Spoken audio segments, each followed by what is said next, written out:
ஒருத்தனை வந்து இப்படி அடிக்கிறது பெருசு இல்லை, சப்புன்னு வைக்கணும், அப்போ தான் திருடுவான். ஒரு சிஎம்மாக இருக்கக்கூடிய மு.க. ஸ்டாலின் அவர்கள் அதை வந்து இப்படி தள்ளி விட்டு போகிறாரு. அந்த வீடியோ அது போக இன்னொருத்தர் வந்து கை கொடுக்குறாரு, இப்படி தட்டுறாரு. ஏன்னா கதர் சட்டை போட்ட அரசியல்வாதிக்கிட்டே ஜனங்க மிதி வாங்குறாங்க, லெதர் ஷூ போட்ட போலீஸ்கிட்டே ஜனங்க மிதி வாங்குறாங்க, லெதர்கிட்டையும் கதர்கிட்டையும் ஜனங்க மிதி வாங்கி கதறிக்கிட்டு தான் இருக்காங்க. ஆனால் அந்த கதர் ஒவ்வொரு மனிதனும் அரசாங்கத்தோட சொத்து. ஏன்னு தெரிஞ்சுக்கணும், மக்கள் கொடுக்குற வரிப்பணம் மக்களை வச்சு தான் அரசாங்கமே. ஒருத்தன் நம்ம வீட்டில் இளவு விழ காரணமாக இருந்தவன் நம்மளை வீட்டுக்கு வாங்க ஆதரவு சொல்கிறேன்னு சொல்லி சொன்னவன் ஒருத்தர்கிட்ட இந்த மக்கள் 41 பேரும் குடும்பமாக. ஒரு கட்சிக்காரனை ஸ்டாலின் சார் என்ன சொன்னார், நடந்து கொண்டு தன் தொண்டனை எந்த தலைவனும் கொல்ல மாட்டான் சொன்னாரா சொல்லியா? நீங்கள் பேசுங்க சார், நீங்கள் என்ன கேள்வி கேட்குறீங்க?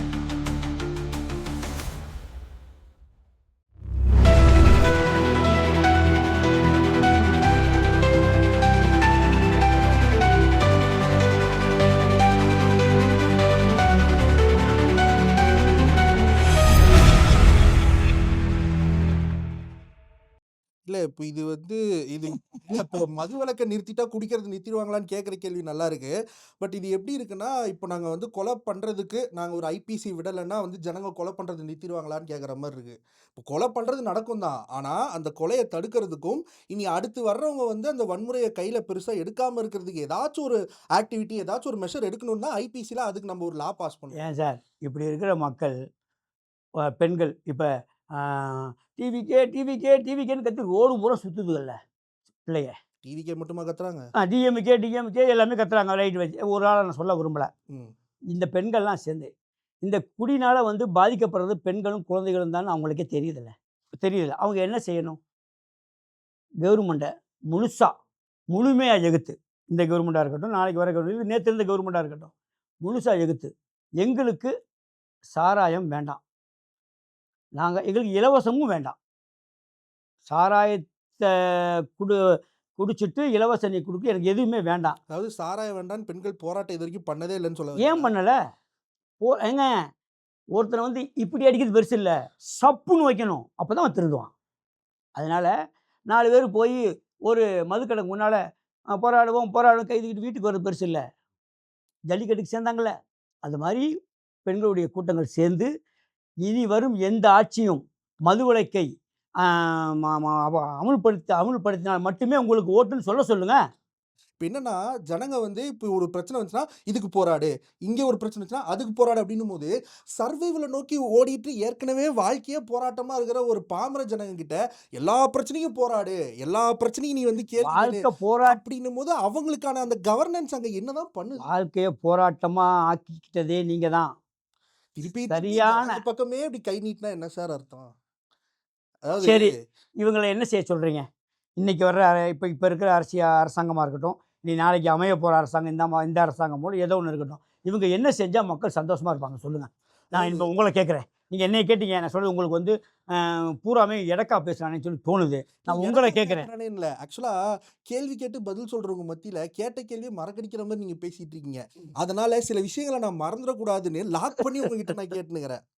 ஓகேவா? இப்போ சிம்பிளாக ஒன்று தான். இப்போது இந்த கட்சிக்கு நாங்கள் வந்து ஓட்டு போட்டோம், 5 வருஷம் எங்களை ஆண்டாங்க, இவ்வளோ பிரச்சனை இருந்துச்சு, இந்த பிரச்சனையெல்லாம் நாங்கள் தீர்க்குறோம், மேற்கொண்டு இப்படிலாம் உங்கள் வாழ்க்கையை வந்து நாங்கள் மாற்றுறோம் அப்படின்னு வெரைட்டியாக வந்து சில அறிக்கைகள் விட்டாங்க. அதை நம்பி ஜனங்க ஓட்டு போட்டாங்க. திருப்பி அவங்க வந்து வேற ஒரு பிரச்சனையை கொண்டு வந்தாங்க. சரி, இந்த கட்சிக்கு ஓட்டு போட்டால் இந்த பிரச்சனை, அந்த கட்சிக்கு ஓட்டு போட்டால் அந்த பிரச்சனை, இப்படியே ஜனங்க மைண்ட் செட்டில் போயிட்டு இருந்தா அப்போது அரசியல் மேலேயும் அரசியல்வாதி மேலேயும் ஜனநாயகத்து மேலேயும் மக்களுக்கு எப்படி நம்பிக்கை? சரி, இப்போ மக்களுக்கு இந்த ஆட்சியிலையும் சரி, இதுக்கு முன்னால் ஆளப்பட்ட ஆட்சியிலையும் சரி, அவங்க வந்து என்ன குறை அப்படிங்கிறத வந்து பெருசாக எடுத்து வச்சாங்க சொல்லுங்கள். குறை எங்களுக்கு என்ன குறை, அதை நீங்கள் நிவர்த்தி பண்ணி எதை எடுத்து வச்சாங்க? நான் என்ன கேட்குறேன் அப்படின்னா, விலைவாசி ஏற்றம் அதை வைப்பாங்க. நீங்கள் சொல்கிறது நானே சொல்லிடுறேன். விலைவாசி ஏற்றம் அதை வைப்பாங்க, பஸ் கட்டணம் உயர்வு அதை வைப்பாங்க, அப்புறம் என்ன வைப்பாங்க, இன்னும் நிறைய விஷயங்கள் வைப்பாங்க. இல்ல இதெல்லாம் தாண்டி பேசிக்கா ஒண்ணு இருக்கு. மரியாதை. ஏன்னா, இப்போ ஃபார் எக்ஸாம்பிள் ஒரு காமன் மேன் வெர்சஸ் ஒரு இன்ஃப்ளூயன்ஷியல் பெர்சன் வந்து இப்போ நடு ரோட்ல வந்து இப்போ ஏதாவது ஒரு ஆக்சிடென்ட் ஆகுது. இல்ல இப்போ வேற எங்க ஏதாச்சும் ஒரு பிரச்சனை அப்படின்னு வச்சுக்கோங்களேன். காமன் மேன் அங்க ஆட்டோமேட்டிக்கா அங்க அப்ரஸ் ஆகுறான். ஏன்னா, அவங்க ஆப்போசிட்ல இருக்கிறது ஒரு இன்ஃப்ளூயன்ஷியல் பெர்சன். வர்ற எல்லாருமே என்ன அட்வைஸ் பண்ணுவாங்கன்னா, "ஏய் ஒரு பெரிய ஆள் அவள பகச்சுக்காத." ஆனா தப்பு காமன் மேன் மேல இல்ல அப்படின்னும்போது, அவர எதிர்த்து கேள்வி கேட்கறதுல என்ன தப்பு இருக்கு? இது வந்து ஒருத்தர் 2 பேர் இல்ல. பொதுஜனங்க எல்லாருக்குமே ஒரு இன்செக்யூரிட்டி இது. இப்ப நாம வந்து ஒருத்தவங்களுக்கு ஓட்டு போட்டு இது பண்ணோம். அவங்க எங்களுக்கு உண்டான உரிமையும், மரியாதையும் வாங்கி குடுப்பாங்க அப்படின்னு பார்த்தா, நாங்க வந்து இதுக்கு முன்னாடி எப்படி இருந்தோமோ, அதே மாரி தான் இப்பயும் வந்து ஒசந்தவங்க கிட்ட நாங்க கைகட்டியே நிக்கிறோம் அப்படின்னும்போது, அவங்களுக்கு இப்படியே போயிட்டு இருக்கே அப்படிங்கிற அந்த ஒரு வெறுப்பு வருமா? வராதா? ஒருத்தருக்கு ஒரு பிரச்சனை அப்படின்ன உடனே, இப்போ ஒருத்தன் வந்து வண்டியில ஆக்சிடென்ட் ஆகி கீழ நம்ம போற வழி அண்ணா சாலையில போய்க்கிட்டு இருக்கோம். நம்ம ஒரு 10 பேர் போயிட்டு இருக்கோம், வச்சுக்கிட்டு இருக்கோம். நம்ம ஒரு வேலையா போறோம், வரோம். நமக்கு 1000 பிரச்சனை தலைக்கு மேல போய்க்கிட்டு இருக்கோம். திடீர்னு ஒருத்தன் அடிபட்டு கீழ விழுகுறான். எத்தன பேரு வண்டிய ஓரமா நிறுத்திட்டு அவன தூக்கி அவனுடைய வாழ்க்கைய காப்பாத்தி, அவன் குடும்பத்த கொண்டு அவன வந்து இல்ல உயிரோட காமனா சேர்க்குறாங்க. இப்ப தூக்கிட்டு தான் இருக்காங்க. ஏன்னா நான் ஒரு வாட்டி கீழ விழுந்தப்ப இந்த உருவத்த தூக்குறதுக்கு ஒரு 20 பேர் ஓடி வந்தாங்க. ம். நடு ரோட்ல. அவங்க எனக்கு சித்தப்பா கிடையாது, அப்பா கிடையாது, ஃப்ரெண்ட் கிடையாது, ம். சொந்தக்காரன் கிடையாது, ஜாதிக்காரன் கிடையாது. எனக்கு என்ன என் ஜாதி என்னன்னு தெரியாது எனக்கு அது வேற விஷயம். ஆனா இத்தன பேரு வந்து இவ்ளோ பெரிய உருவத்த தூக்குறதுக்கு ஒரு 20, 30 பேர் ஓடி வந்தாங்க ஆக்சிடென்ட் ஆனப்ப. நீங்க ஏதோ பழமையான புண்ணியங்கள் நெறைய நீங்களும் உங்க மூதாதையரும் பண்ணதுனால 20 பேர் ஓ! உங்கள இப்ப இந்த சேர்க்க கன்டென்ட் வந்திருக்கிறாங்க. எனக்கு வந்து டிவோஷனல் கன்டென்ட் வந்திருக்காங்க. சொல்றீங்க. நான் பார்த்த வரைக்கும் எத்தனையோ இடங்கள்ல அப்படியே கிடக்கும். ஏதோ ஒருத்தன் 2 பேரு அங்கன இறங்கி போய் பார்ப்பான். மிச்சம் பூரா பாவம் என்னமோ போயிட்டே இருப்பான். ஐயா இப்ப இருக்கிற நான் என்ன காலகட்டத்துல சொல்றேன், ஹியூமனிட்டி அடி இதுக்கு நான் என்ன வாங்கியிருக்கான். காமிக்கிறேன்னா, ஆனா ஒண்ணு பேசிக் சேருங்கன்னு ஹியூமனிட்டி சொல்றேன். ஒண்ணு சேருங்க. நீங்க சொன்ன மாரி ஜாயின்ட்டா இருந்து எதிர்ப்பு தெரிவிங்க அப்படின்னு நான் சொல்ல வரேன். வேற ஒண்ணும் இல்ல. ஆ இங்க தான் வர்றேன். இப்போ எதிர்ப்பு தெரிவிக்கிறதுக்கோ, இல்ல இப்ப எங்களுக்கு இந்த பிரச்சனை இருக்கு அப்படின்னு ஒரு பார்ட்டி வந்து மனு எடுத்துட்டு குடுக்குறப்ப, ஒரு சிஎம்மா இருக்கக்கூடிய மு.க. ஸ்டாலின் அவர்கள் அத வந்து இப்படி தள்ளி விட்டு போறாரு. அந்த வீடியோ இருக்கு. ம். அது போக இன்னொருத்தர் வந்து கை குடுக்குறாரு. இப்படி தட்டுறாரு. ம். இது மாரி இன்னும் அதாவது என்ன சொல்றது? இது வந்து அவர கார்னர் பண்றதுக்கோ, குத்தி காட்டுறதுக்கோ நான் சொல்லல. இது மாரி விஷயங்கள் இருக்கு. அப்படி இருக்கும்போது அத பார்க்குற பப்ளிக் என்னவா இருக்கும்னா, நான் எப்படி போய் அப்ரோச் பண்ணுவேன்? ஃபார் எக்ஸாம்பிள் அவங்களுக்கு வந்து இப்ப பேசிக்கா எனக்கு ஒரு பிரச்சனை. அந்த பிரச்சனைய நான் இவங்ககிட்ட எடுத்துட்டு போணும்னா, அதுக்கு தேவையான ஹையரார்கி பத்தின ப்ளூ பிரிண்ட்டுக்கான அந்த கிளாரிட்டி அவங்களுக்கு இருக்கணும். இப்ப அந்த கிளாரிட்டிய யாருக்குமே குடுக்காம, அவங்களுக்கு உண்டான ஒரு இன்செக்யூரிட்டியும், அவங்க கிட்ட அந்த வந்து பயம், வேதநாயகனா பயம் அப்படின்னு அந்த பயத்த மட்டுமே கிரியேட் பண்ணிட்டு இருக்கும்பொழுது, ஜனங்களுக்கு எப்படி நம்பிக்கை வரும்? அவங்க எத நோக்கி தான் போவாங்க? ஏன்னா, இப்ப இருக்கிற காலகட்டத்தில ஜனங்களுக்கு வந்து மன்னிக்கிற குணமும், மறக்கிற குணமும் ஜாஸ்தி. இல்லன்னா தப்பு பண்ண ஆட்சியே திருப்பி இன்னொரு வாட்டி வந்து 5 வருஷம், 10 வருஷம் எக்ஸ்ட்ரா வந்து ஆளாது.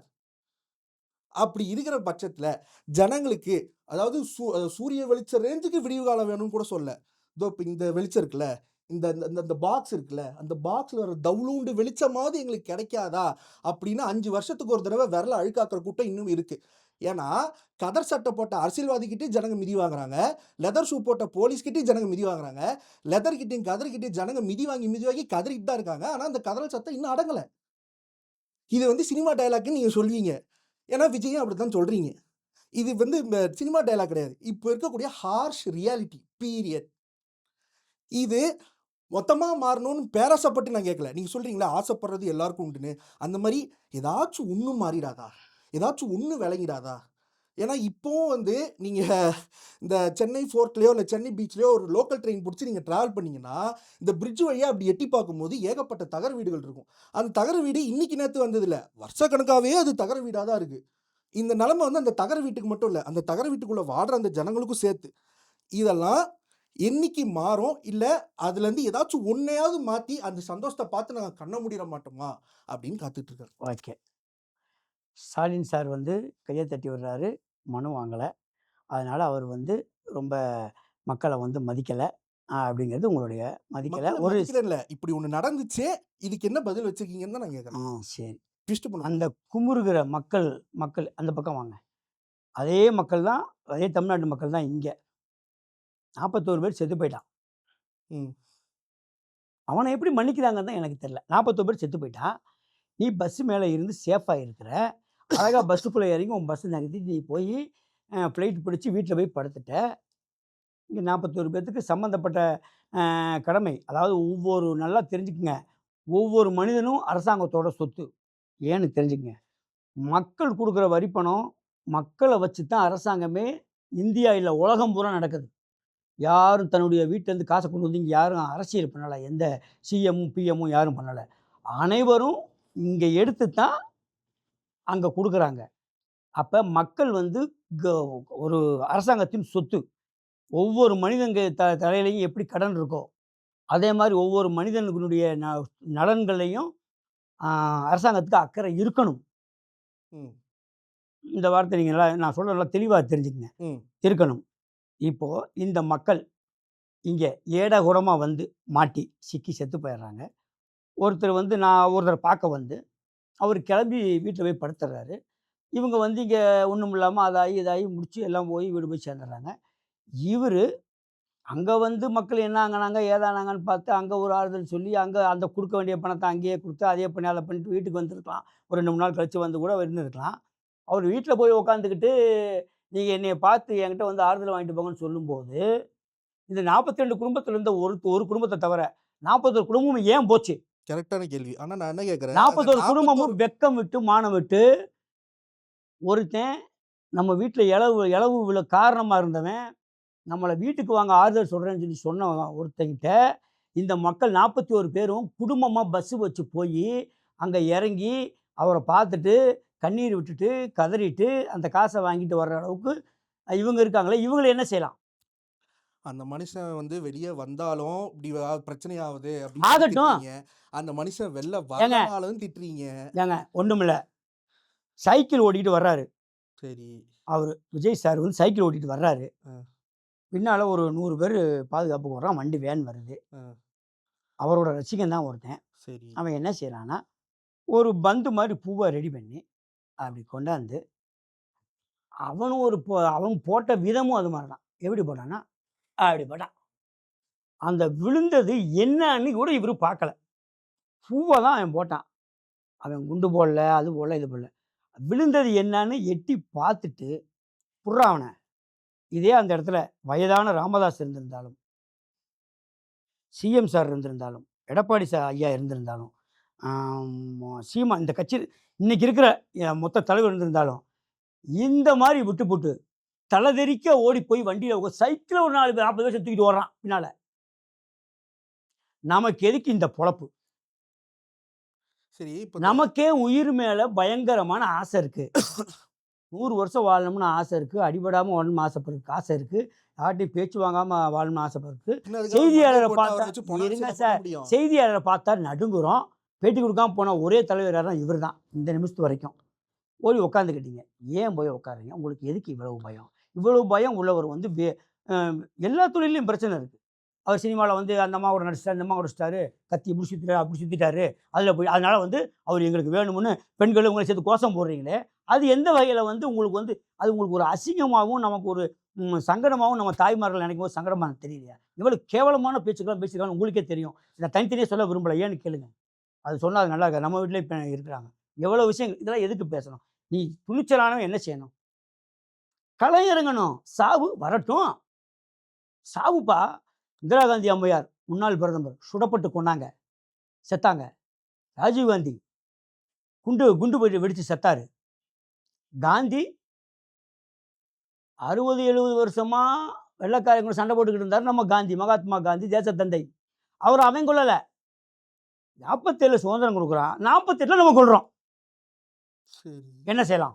47 சுதந்திரம் வருது, 48 நம்ம தான் சுடுறோம் அவனை. வெள்ளைக்காரன் வெளியில் போயிட்டான். இப்போ நம்ம யாரு?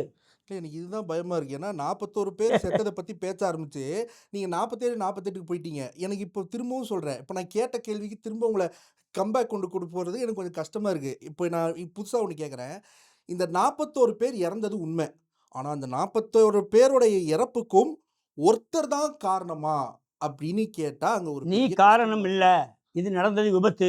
பகிரங்கமா நான் சொல்றேன், ஊரே சொல்லுது விபத்து நடந்துருச்சு. ஒரு கட்சிக்காரனை ஸ்டாலின் சார் என்ன சொன்னார் நடந்து முடிஞ்சோடனே?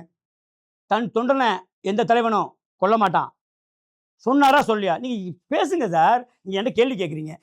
ஸ்டாலின் என்ன சொன்னார்? விஜய் வந்து கூட்டிகிட்டு வந்து கொண்டாரு சொன்னாரா? அவர் பேரையாவது இதுவரை சொல்லியிருக்காரா? அவர் பேரை சொன்னதில்ல தான். ஆனால் என்ன இருங்க சொன்ன வார்த்தையை நீங்கள் வந்து ஜீர்ணிக்கணும். நீங்கள் கேள்வி கேட்குறது ஓகே, நான் சொல்ல பதில் சரியாக பாருங்க. அவர் என்ன சொன்னார்? சும்மா குற்றமெல்லாம் சொல்லாதீங்க, இது ஒரு விபத்து. ஒரு தொண்டனை வந்து ஒரு கட்சித் தலைவன் வந்து சாகட்டும்னு ஆசைப்படுவானா? சொன்னாரா? சொல்லலையா? அப்ப அவர் தவறானவரா? இல்லைங்கய்யா. இது வந்து இப்ப அடுத்து வந்து இப்ப நான் பிஜேபி பேர இழுக்கிறேன்னு நெனைக்காதீங்க. அவங்க சப்போர்ட் பண்ணல. ஆனா, அந்த ஒரு எலக்ஷன்ல வந்துட்டு கோயம்புத்தூர்ல பிஜேபி ஜெயிச்சிட்டாங்க அப்படிங்கிற ஒரே காரணத்துக்காக, கோயம்புத்தூரே தற்குறி அப்படின்னு பிராண்டிங் பண்ற மாரி சோசியல் மீடியால மீம்ஸ்லயும், ஸ்டாண்ட் அப் காமெடி ஷோல ஒரு ஆளையும் அப்படி விதவிதமான ஆட்கள் இப்ப வந்து அண்டர் கிரவுண்ட்ல பிரிப்பேர் ஆயி பண்ணிட்டு இருக்காங்க. இவங்களுக்கு ஏதோ ஒரு வகையில வந்து இவங்களும் லிங்கா இருக்காங்க. அப்படி இருக்கும்போது, டைரக்ட்டா சொல்லும்போது நான் உன்ன திட்ட மாட்டேன். ஆனா, எனக்கு பின்னாடி ஒரு டீம் ஒர்க் பண்ணும். அவங்க உன்ன எவ்வளோ கழுவி ஊத்த முடியுமோ கழுவி ஊத்துவாங்க. உன் பிராண்ட எப்படி நார் நாரா கிழிக்க முடியுமோ கிழிப்பாங்க அப்படிங்கிறது என் நியாயம். ஒருத்தவங்க மீம்ஸ் போடுறாங்கங்கிறதுக்கோசரமும், ஒருத்தவங்க விமர்சிக்கிறாங்கறதுக்கோசரம் வந்து, அது நியாயம்னு நீங்க எப்படி சொல்லுவீங்க? மீம்ஸ் போடுறவனும், விமர்சிக்கிறவனுக்கும், அதாவது வேலை வெட்டிகள் கம்மியா இருந்தாலோ, இல்ல பேச எதுவும் இல்லாம இருந்தாலோ, இல்ல குடும்பத்தில எந்த பிரச்சனையும் இல்லாமலோ, இல்ல வருமானம் எக்கச்சக்கமா வந்தாலோ, அவன் என்ன இப்ப நாம எல்லாமா மீம்ஸ் போட்டுட்டு இருக்காங்க. அவ்வளோ இந்த இடத்த விட்டு அனுப்பிச்சா நான் போய் என் பொழப்ப பார்க்க நான் போயிடுவேன். உங்க பொழப்ப பார்க்க நீங்க போயிடுவீங்க. மீம்ஸ் போடுறவங்கள வச்சு பரவலா பேசப்படுதுன்னு நீங்க சொல்லக்கூடாது. இல்ல ஏன்னா மீம்ஸ்ங்கிறது எல்லாருமே போடுறது தான். ஏன்னா ஒவ்வொரு கட்சிக்கும் ஒரு ஐடி விங் இருக்கு. அந்த ஐடி விங்ல எல்லாருமே வந்து மீம்ஸ் போட்டுட்டு இருக்காங்க. அது வீடியோ மீம்ஸு, இமேஜ் மீம்ஸ்ன்னு எல்லாருமே வந்துட்டு ஒவ்வொருத்தரையும் போட்டு நார் நாரா கிழிச்சிட்டு தான் இருக்காங்க. இது வந்து வெளிப்படையா தெரிஞ்ச ஐடி விங். இது இல்லாம அன்அஃபிஷியலா ஏகப்பட்ட பேர் வந்து இந்த கட்சிக்கு அவங்க வந்து சப்போர்ட்டரா இருக்கேன் அப்படிங்கிற பேர்ல வந்துட்டு ஆப்போசிட் கட்சிய வந்து பேஷ் பண்றதுக்கும் சோசியல் மீடியாவ அவங்க யூஸ் பண்றாங்களா இல்லையா? அப்படி இருக்கும்போது அது எப்படி வந்து சீரியஸா எடுத்துக்காம இருக்க முடியும்? சார் 80% மக்கள் திருந்தணும். மக்கள் வந்து தன்னுடைய தலைவன் யார்? தன் தலைவன் எப்படி இருக்கணும்? இவன் சரியானவனா? அப்படின்னு முடிவு பண்றது தான் இன்றைய நாள். இந்த பாருங்க நானும் ஓட்டு போட்டு வந்திருக்கேன். இன்றைய நாள்.